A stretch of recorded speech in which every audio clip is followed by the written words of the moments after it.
You're always such a useless guy. This incompetence, saying that, my boss threw the documents he had in his hand at me.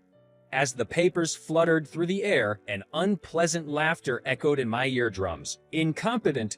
Those words stabbed at my heart like a knife. My name is Daniel Brown. I've been living in a rural area surrounded by fields and mountains since I was a child. When I was a child, I couldn't afford video games, so I spent my time catching bugs and fishing. Recently, this area has started to develop, but all things considered, I think the times when I innocently ran around in nature were the most enjoyable. I've been swamped with work, especially compared to such a now. I'm a salesperson at a company located a bit away from my hometown. I've been working there since this year, but I actually have a big problem. There's this unbelievable boss named Miller.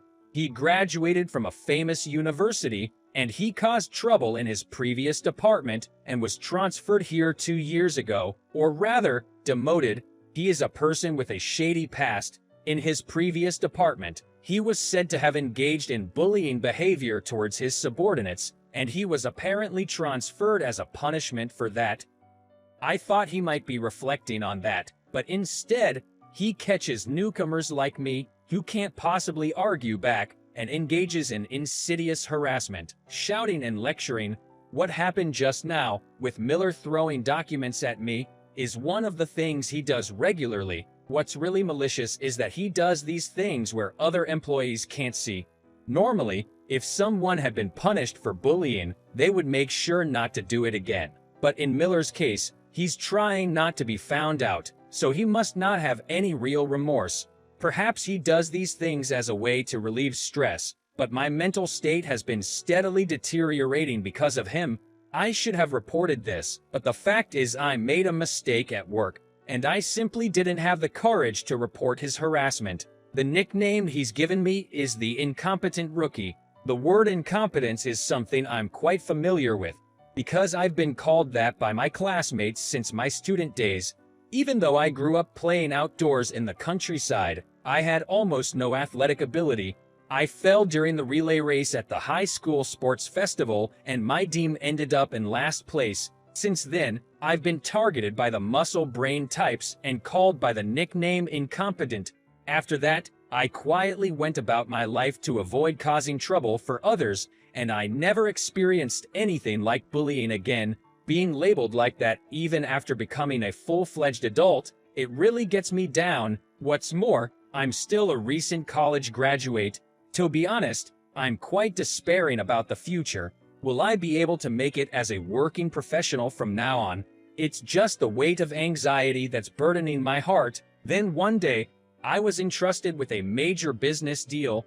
The other party is called Smith Trading Company, and it's a very large company around here. My nervousness reached its peak for this first major task, especially from Miller. I received threatening words like, "The representative from Smith Trading Company is coming, so make sure to be at the office before they arrive. If you're late, you'll easily lose your job." These were the intimidating words from my boss that made my stomach churn. To make sure I wouldn't oversleep, I set my alarm clock meticulously. The next day, I somehow managed to wake up on time, or rather, due to the nervousness, I hardly slept at all, and it was almost an all-nighter.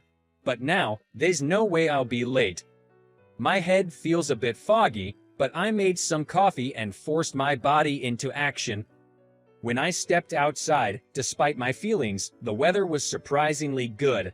My condition might be at its worst, but I hoped things would go well for today's business meeting. I transferred trains and arrived at the nearest station to the company. From there, I have to walk about 15 minutes. During this time, buses are infrequent and crowded if you manage to catch one, so I usually prefer to walk. I always walk there because I dislike it. A big river running along the road, and you could see the mountains in the distance, making for a nice view.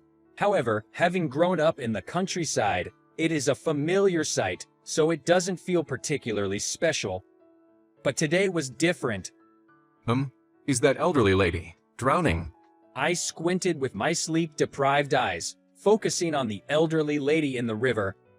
The downstream current wasn't too strong, but the water reached up to her knees.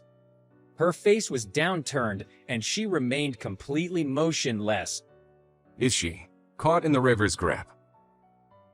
I thought it was a dire situation.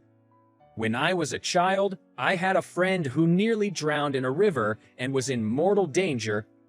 Maybe that's why. My body moved before my thoughts could catch up. I quickly took off my leather shoes and socks, rolling up my pants below the knees, and hurriedly stepped into the river. It was deeper than I had anticipated, and my pants ended up getting wet. Nevertheless, I continued forward, step by step, to save the elderly lady. Ma'am, are you okay? I shouted loudly. And then, Huh, who the heck are you? the elderly lady looked at me with a puzzled expression, casting suspicious eyes in my direction. Yeah, she seems surprisingly lively. I thought you were in trouble and rushed over. When I asked her fearfully, the old lady laughed funnily. Who drowns in such a shallow river? It's not like I'm a child. I come here every morning before work to take a little dip in the water. Well, I only get my feet wet to freshen up, though. I almost collapsed in the river, but I had to hold back since I couldn't afford to get completely soaked. Nonetheless, the shock was considerable. When I thought about it, there's no way someone could drown in a place like this. Just as the elderly lady had said, I was completely composed. Darn it. Maybe it's because of the lack of sleep. Or perhaps I was just getting flustered because of work pressure. My suit is soaked. What am I doing? I see. Well, I'm glad you're okay, haha.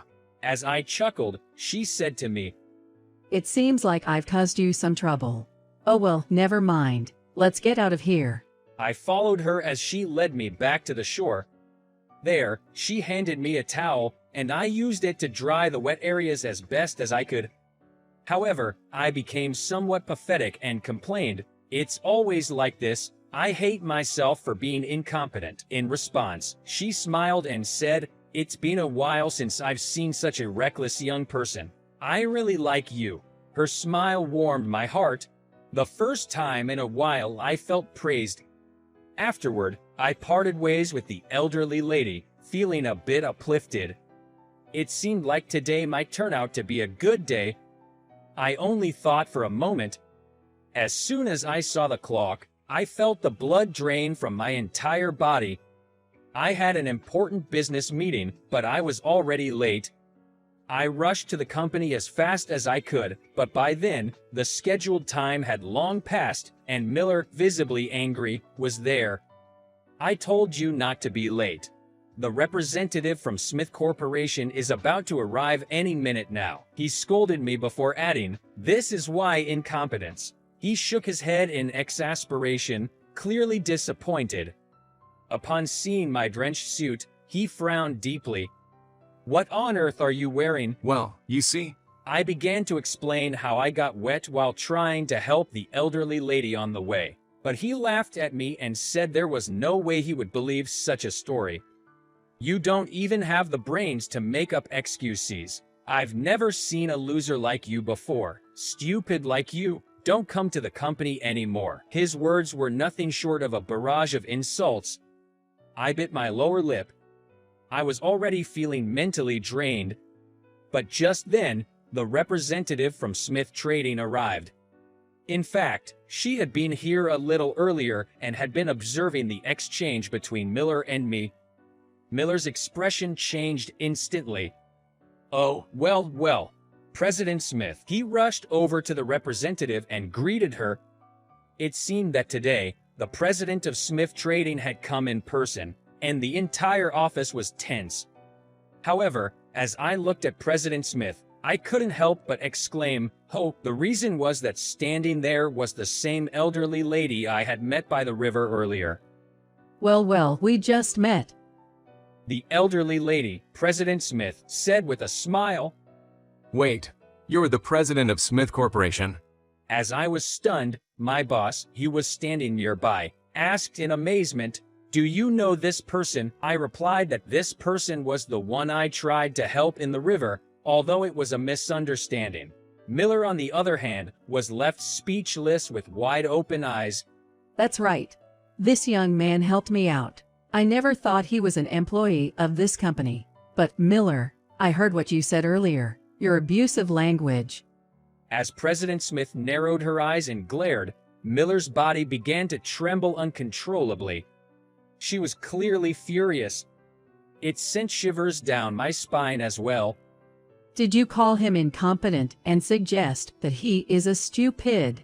Is that how you usually talk? Well, Miller averted his gaze, but instead, a nearby supervisor asked him, "Is that true?" Realizing he couldn't escape, Miller laughed as if trying to play it off. Well, just a little. But I couldn't help but furrow my brow and ask, "Just a little?" Seeing my expression, President Smith remarked, "It seems like it's quite severe," and raised the corner of her eye even higher. As someone who owns a company, I value my subordinates above all else. So what you did goes against my principles. Should I cancel our negotiations? President Smith asked Miller, her face turning beech red as if her anger had reached its peak. In stark contrast, Miller's face turned pale. He immediately apologized to President Smith, but Miller was scolded for apologizing to the wrong person. Then he turned towards me and apologized for his actions.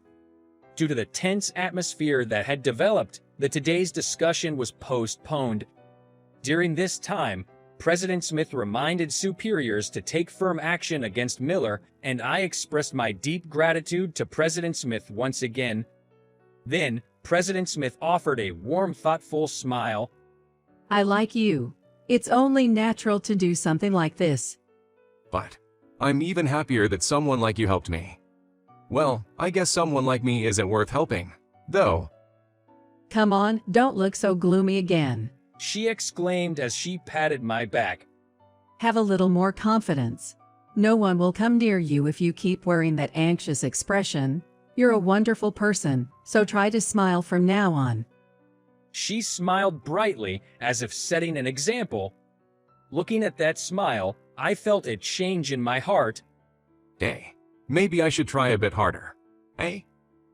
President Smith's words cleared my clouded perspective in an instant. Another day, I successfully closed the business deal. My other superiors praised me with a well done, and I felt a great sense of accomplishment. By the way, Miller finally left the company. Despite the fact that the issue of harassment in the workplace was originally brought up, there is no defense because he continued to do so in his new department. Thanks to this, the atmosphere in our department improved significantly. After that, I was able to focus more on my work. And gradually, I began to earn recognition from those around me. I could see that I, as a person, was slowly regaining my confidence. It was a sensation I had never experienced before. I undoubtedly received this renewed vigor from President Smith, who was always for me.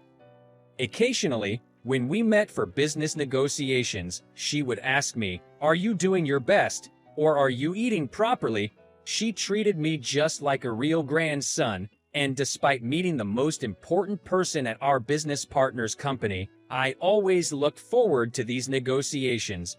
One day, out of curiosity, I asked her why she ran the company. President Smith lowered her gaze slightly and murmured, "I just inherited my husband's company." Actually, Smith Trading Company was founded by Smith, her husband, over 30 years ago. At that time, she was just an ordinary employee. However, 8 years ago, her husband suddenly passed away. The energetic leader of the company had unexpectedly left this world, causing a great deal of turmoil among the employees. She was deeply saddened by her husband's death and fell into a state of depression so severe that she thought she would never recover. But at that moment, she recalled her late husband's smile. Smith Trading Company went through its ups and downs. Even when bankruptcy was at stake, her late husband always faced these challenges with a smile. Even in the most desperate situations, he never lost his smile. That became a source of strength for her. She realized that he would scold her if she kept crying like this. Motivated by this, President Smith made up her mind to carry on her husband's legacy. When I heard this story, something inside me started to grow. It's difficult to explain why, but I wanted to work under President Smith. I sensed that there was much more for me to learn from her kind personality and sense of responsibility. So right then and there, I asked President Smith, "Could I work under you?" President Smith enthusiastically embraced my shoulders and replied, "Love to have you." With a genuinely happy smile, You're a wonderful person who can help strangers in times of need. Don't forget that recklessness when you jumped into the river. upon hearing this, I answered with a resounding yes.